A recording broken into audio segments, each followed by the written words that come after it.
من أهم النصائح اللي أقدر أعطيكم إياها لما تروحوا على بلد جديدة تتأكدوا إن عندكم كل الأوراق اللي تحتاجوها، بالذات حالياً بالعالم اللي إحنا عايشينه، عالم الكوفيد. لازم يكون عندكم كل التطعيم والأوراق.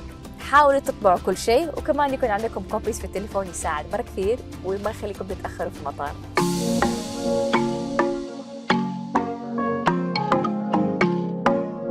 أول شيء أحب أسويه لما أروح على أي بلد جديدة إني أتعلم كيف أقول please and thank you. So can you please teach me how to say please and thank you? In Ghana language, when you want to say thank you, it's medase. Medase. شكرا. If you want to say please, mipacho. Mipacho is please. لو سمحت أو لو سمحتي. Medase is thank you. Mipacho is please. Thanks. Medase.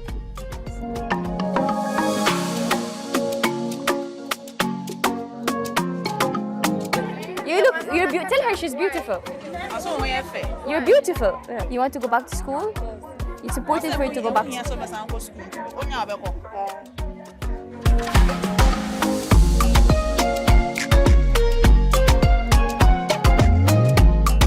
ما حتتخيلوا قد ايش هذا الشيء البسيط يقدر يغير حياة كثير من البنات موجودين اليوم. هذه قصة الكايا جيرلز، يجوا من الصباح إلين الليل يشيلوا أشياء مرة ثقيلة فوق راسهم وياخذوا مبالغ مرة بسيطة. كثير منهم ما يروحوا المدارس وما يتعلموا. يا ترى هذا الشيء قد إيش يقدر يغير حياتهم بالطريقة السلبية أو الإيجابية؟ هذه هوا، إحدى الكايا جيرلز. أبى أتعرف عليها. I'm just introducing you. So you're Hawa. Can you please tell me your story? Explain to me, for people who don't know, what's a kaya girl? We animal You carry it and then you get paid to carry the heavy piece. Can you explain how this works and you show it to me? Without this one, we can't carry it. But show me this. Maybe. And then you put this on. And how much do you usually charge for every time you carry it? It depends on the amount the person wants to give. It depends. Okay. And you're not able to go to school because you're doing this all morning. I have completed senior. You finished high school. Okay. But most of the girls I see there's very young girls as well. So they're not able to go to school. What would you like if you could be anything in the world, Hawa? What would you be? You want to be a teacher. I hope you do, Hawa. I really hope. Maybe this can help you, but it's not the most easy job to do, right? Like you carry it from the morning until night. Wow, that's amazing, Hawa.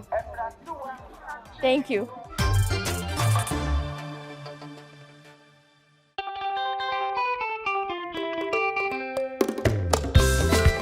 نصيحتي بخصوص الأوتيلات في غانا.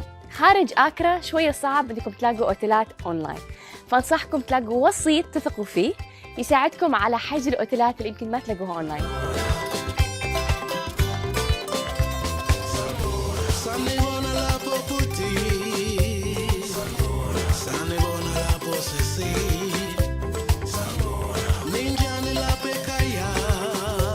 نصيحة جديدة للسفر، لما تروحوا على مكان جديد عيشوا أغانيهم.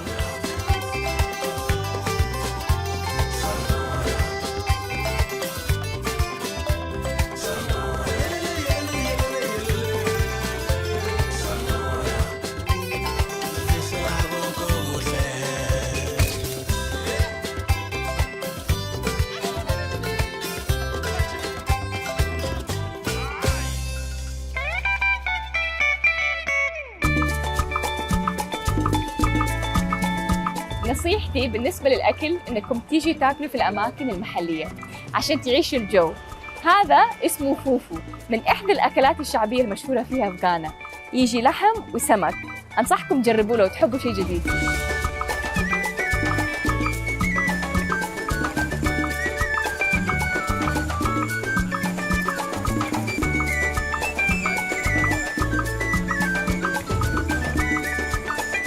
أناناس. Hello.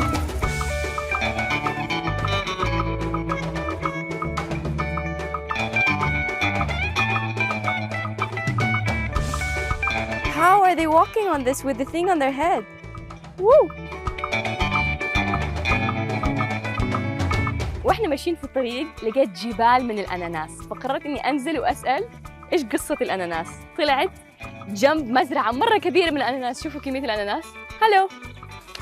وهي طبعا من الفواكه اللي هم يصدروها للعالم. ابى اشتري واحده. ووو ثقيل.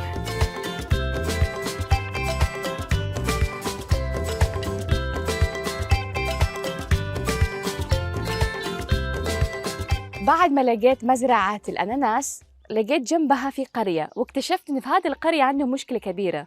من إحدى المشاكل إنه الأطفال بيشتغلوا في المزارع وما بيروحوا المدرسة. فقررت أتعرف I meet these nice ladies and I asked them إيش هذه المشكلة. نشبيانو إقوم ياهرو وبوت مش أنا بح وأوشا يتزت وبوان زودي أوشا نكاكرانو دبيبي أو كوسة كلاس 1 to class 2 نبغى باباو كوجا مفهوم يمسه أي سو كونه بيا داتي بينو كرانو هذا سو دكتور أنا سه أجمع كتير أبغى بينيان أوني بيبدوون نجسنا نادني نجيون مسي بيبدوون نانو ننام أكوينو وانيا بيبي أسي nti bebre fiye no awofo no esanse bia minisika nti no na bilato Madase. yo ya da Madase. Madase.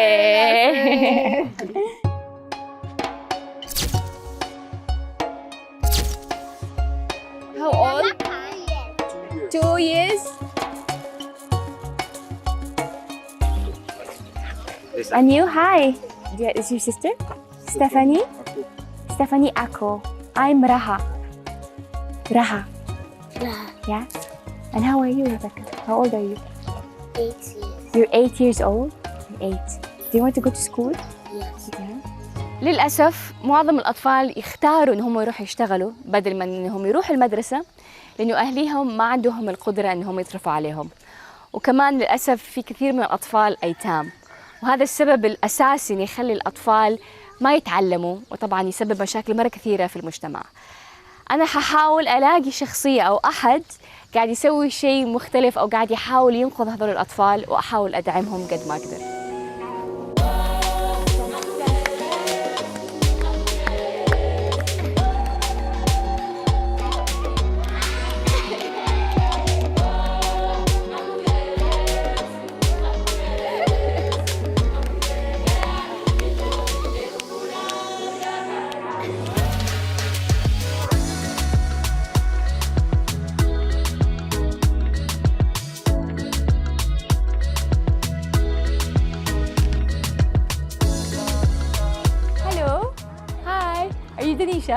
Hi Denisha.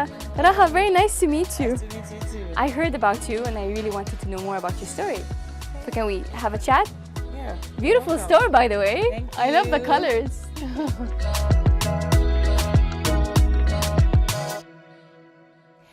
دنيشا هي واحدة من البنات اللي كانت عايشة في القرى وقررت تغير حياتها. Can you please introduce yourself? Who you are? What do you do? My name is Denisha Kasim. I'm from the northern part of Ghana, which precisely Upper East, but my parents and I resided in Kumasi, Ashanti region. So I was in school and then I got pregnant. So I dropped out of school. How old were you? I think I was 18. 18. Yeah. Okay. So- 18 and pregnant. So I have to drop out of school without the knowledge of my parents. And then I ran off to Accra, Wow, that's hard. yeah, to start a living for myself and then my baby. So I was in Accra Circle, to be precise. I was sleeping outside people's shop and then sometimes to warehouses with these mosquitoes, and sometimes you go out and hawk with your little coins.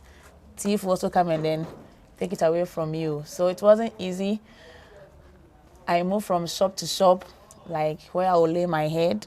Sometimes you go to a place where you used to sleep, but people will occupy the place. How long were you homeless? That wasn't. I think I was from 2 months of pregnancy to 6 months. So I was, let's say, homeless for 6 months. 6 months while Sleeping pregnant. outside while pregnant. And then what happened? What made you change? What made you find another life? Within my 7th month, I met Aban. Okay. Yeah, which was also helping out for the young mothers to get some little wages for themselves and then their babies. So that's how I met Aban. Aban took me in. So I was also able to, I started with washing the plastic bags. Okay. Because of my pregnancy, I can't sit and be sewing. have a hard work, yeah. So I was washing the plastic bags. From there, I had my baby before I was able to sew something. Amazing. The plastic bags, the water plastic bags, yeah. I saw them everywhere in the market. Yeah. So basically the plastic bag led you to have your own job. That's amazing. I'm so proud of you. Thank you. And now you're living here, and now you're living off a store that is yours. And Bravo. now I want to Aban. Yeah. Yeah. And Madam you want Doris to help brought me others. here. Yeah. Madam Doris brought me here. So who's Doris? Mami Doris is someone, she always wants her things. She calls you, I want this, do that. And if you're not like patient and you don't have something to do with yourself in the future, you can't move with her. Because all the time... She's strong. She wants you to... She wants you to do something. She will call you, do this for me, do that. And throughout that, so I think it was something that was helping for you to also build yourself up. صراحة قصتها مرة ملهمة زي ما سمعتوا عاشت حياة مرة صعبة بس قررت تغير حياتها عن طريق مساعدة ناس كثيرة بس especially واحدة اسمها دوريس اللي أبغى أتعرف عليها إن شاء الله وهذا محلها الحين. So would you like to show me your stuff? Okay. الألوان رائعة. The colors are beautiful. I like this.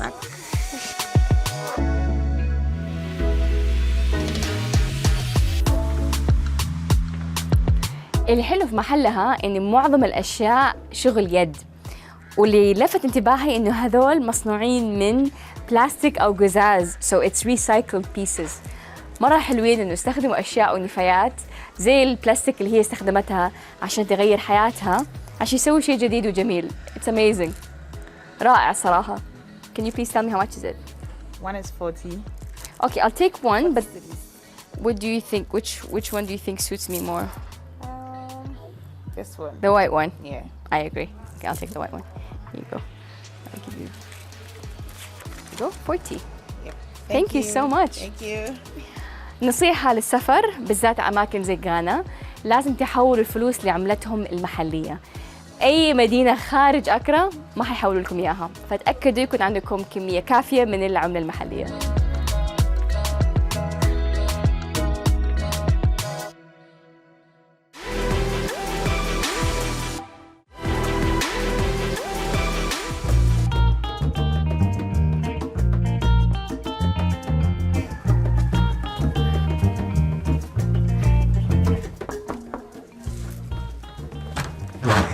Hi, is it Doris? Hello. Hi, Doris. Nice to meet you. Finally, pleasure meeting you. It's so nice to meet you, Doris. Really. Akaba. I heard so much about you, and I would like to know more. Absolutely. Let's have a chat. لما قررت أجي على غانا ما تخيلت إني حقابل شخصيات قد كده مميزة. لما رحت على السوق لاحظت إن في بنات كانوا شايلين أشياء مرة ثقيلة فوق راسهم. اكتشفت إن اسمهم كايا جيرلز، واكتشفت إنه الكايا جيرلز كثير منهم يروحوا على institution أو يروحوا على an NGO يساعدهم إنهم يحسنوا نمط حياتهم. وكمان من إحدى الأشياء اللي يسووها إنهم يلموا الزبايل الله يكرمكم اللي على الأرض ويغسلوها ويسووا أشياء جديدة من الزبايل. فتسألت قلت لهم أنتوا تعلمتوا هذا الشيء ولا هذا الشيء جاكم طبيعي ولا it was natural did you imagine it ولا كيف غيرتي حياتك؟ قالوا لي لا احنا رحنا تعرفنا على واحدة اسمها دوريس وهذه اللي علمتنا كيف نحسن حياتنا. فبعد ما سألت من شخص لشخص ورحت على فيليج وتعرفت على الناس في الفيليج اكتشفت انه دوريس هي فعلا الشخصية اللي أنقذت هذول البنات من الحياة الصعبة اللي هم فيها. وأخيراً بعد عناء طويل لقيت دوريس. Doris, I'm so happy I finally met you. I heard so much about you. You've had such a big impact on your community. All of the girls say such incredible things about you. I want the viewers to learn and to know about you, and I really want to know you more. So please tell me your story. Who is Doris? Doris is Doris Dakwa. That's my full name. And I was the fourth child of 6 born to my parents. I grew up, when I was 3 years old, I had an accident. It was a cornmeal machine. My dad was an operator in one of the shops. And then I had gone there after school, during school time. After school, I went to his office, and just when he was closing and was going to turn off the machine, I put my hand in the machine. So it's sorry if this is too graphic, but it grinded my fingers. And then I was in the hospital. I had one other surgery to get my hand amputated to my elbow level. Living here in Ghana with a disability is very, very tough. So growing up, I didn't have it easy. You know, like I didn't see myself beyond going to secondary school. I didn't see myself going beyond completing my university education, much more entering into a space where I could be a source of inspiration to other women. That wasn't the dream at all. Like, it was, the people expected so very, very little of me. So it was the little things I read, for instance, in books. Growing up, you know, like there was, I constantly make reference to a time when I chanced on a story about a queen mother and how they instill queen mothers. A queen mother in Ghana is an authoritative woman. You know, she's a woman of rank in our communities, and she has so many influence in her community. So that's what I wanted to be. Like, that is what I was really looking forward to being. And then somewhere along the line, I read I couldn't be because I had a disability. So that was a heartbreaker. Like, it was one of the things that really broke my heart at a very, very young age, thinking about the future and what I could be. So I read, I studied. So I studied so hard. I was very, very brilliant in my class. I was always on top, like at least the top 10 or the top 5. I would always find myself there. That was my way out of whatever societal pressures like people had on. I knew that was the only way out. So it's incredible because you felt like you weren't enough, so you wanted to complete yourself, and the only way you could do that was to be well educated. I admire you for that. It's incredible for you to find a way, to find a new weapon and a way to build what was missing with education. Can you tell me, when did you decide to help others? When was that pivotal moment in your life? Back in the university, first batch of new year students were coming in, and I was on my way to one of the halls when I had a conversation between a mother and her daughter. It went like, the mother was like, the first thing I heard was, "You can do it." And the girl was like, "No, you can't. Like, I can't. I don't think I can stay in this university. It's too big," and all of those things. And then the next thing, I think the woman saw me walking. So the next thing the woman said was, "If this young lady can be here, then you too can be here." So it was just that passing comment that turned on a switch in my head. Amazing. It was like, wow, you know, I was struggling like in school, thinking about everything else everybody else is thinking about me. And here was a woman who was advising the daughter to stay because, like, I am here. I'm really curious, who was the first person you helped? Do you remember? So after university was when I met the first batch of the urban girls. It was in an NGO then called Street Girls Aid. Street Girls Aid were our partner in a way, because they began the program of bringing the pregnant girls into a safe place. So these girls were on the street hustling and pregnant without any support from their family or their partners. And so it was very, very hard for them. So coming into that space was to give them a place to sleep, something to eat. Basically, that was all they were offering, but that was a big help for them. So I went there one time, we had a conversation with some of the girls, Delisha was one of those girls we met there. She was a few months pregnant, and I mean, having conversation with her, you could tell she wanted more out of life than being on the street. Her case was also her case was a case of running away from the home because of her pregnancy. In Ghana, you can't be, I mean, at that age, if your parents were very, very strict, you can't be pregnant and be at home. You have to find a place to hide. So most of the girls take that route, you know, coming on the streets. I mean, not necessarily even thinking about all the dangers on the street. They are not even thinking about it at all, because they acknowledge some of these dangers as normal, because some of them have been raised in very abusive environments. For Denisha and for the other girls who were there, who were pregnant or who had fresh babies, they needed extra help. They needed a guide. They needed someone who believed in them and who can help them push on their dreams for them to be a reality. Doris, it's a very hard and complicated job you're doing to save people from bad situations. Yes. What do you think is the most challenging part of what you do? What's the hardest thing about it? Basically, what I do is not a job you will consider glorifying. It's not even, in most cases, it's not even considered a job, right? It's not something any parent would easily advise their children to go into right after university education. That is on my side as a professional. On the girls' front, it was, you know, these are dreams. We are talking about people's dreams here.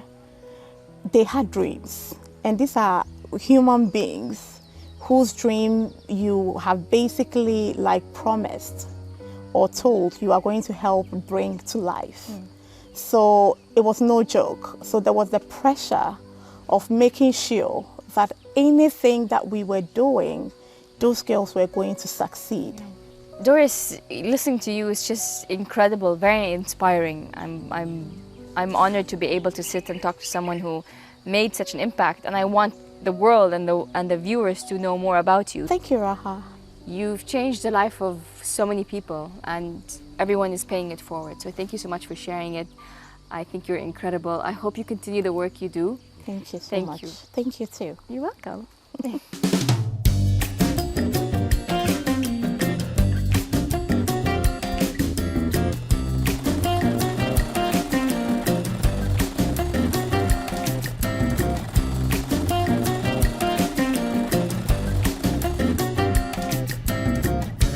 غانا بصفة عامة فاجأتني، بس أكثر شيء صراحة أبهرني كانت قصة دورس، لأنها أثبتت أنكم تقدروا تسوي شيء صغير بحب كبير عشان تساعدوا مجتمعكم. ما شاء الله لقت حلول للنفايات، الله يكرمكم، أخذتها وخلتها مصدر دخل لناس كانوا محتاجين، والأطفال اللي كانوا بيشتغلوا بدل ما يروحوا المدرسة رجعتهم عشان يتثقفوا. أنا مرة انبسطت بمعرفة دورس. إن شاء الله تكون عجبتكم هذه الرحلة رقم 7780. معاكم رها محرق، نشوفكم على خير في الرحلة الجاية.